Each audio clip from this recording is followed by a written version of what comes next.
আসলে গণভোটের প্রচারণা নিয়ে আমরা যতটুকু জানি যে আপনারা হ্যাঁ ভোট দেবেন বা না ভোট দেবেন। আসলে হ্যাঁ ভোট বা কিসের জন্য দেব, নাই বা আমি কেন দেব? এই সম্পর্কে প্রচারণা খুব কম। আমি বিশ্ববিদ্যালয়ের স্টুডেন্টদের মধ্যেও আমি দেখছি যে অনেকে জানি না এবং হ্যাঁ ভোট মানে গ গণভোটটা নিয়ে কি নিয়ে হচ্ছে? এতগুলো পয়েন্ট। আর মেইন যে ৪-৫ পয়েন্ট বলা হচ্ছে যে স্বৈরাচার তৈরি হবে না, একক ক্ষমতা আ আ একজনের হাতে যাবে না। বা ক্ষমতার একটা ভারসাম্য আনা হবে। তো এটা সম্পর্কে আসলে বিশ্ববিদ্যালয়ের শিক্ষার্থীরা যেখানে একটু কম জানে বা অনেকে জানেই না। আমি আমি আমার শঙ্কাটা এই জায়গায় যে রুট লেভেলে কি অবস্থা? গ্রামের দিকে কি অবস্থা?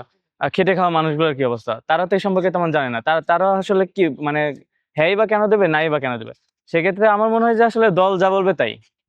যে আদর্শের বা যে সংগঠন থেকে বিলং করে সেই দলের নেতা যা বলবে তাই। মানে আ আল্টিমেটলি আসলে ওই আবার দলের কাছেই ফিরে যেতে হচ্ছে। এখানে মানে সেই গণভোটটা থাকতেছে না আমার মনে হয়। এখানে গণভোটটা করতে হলে সম্পূর্ণ প্রচারণার দরকার ছিল। যে আসলে এইগুলো পয়েন্টগুলো ছিল।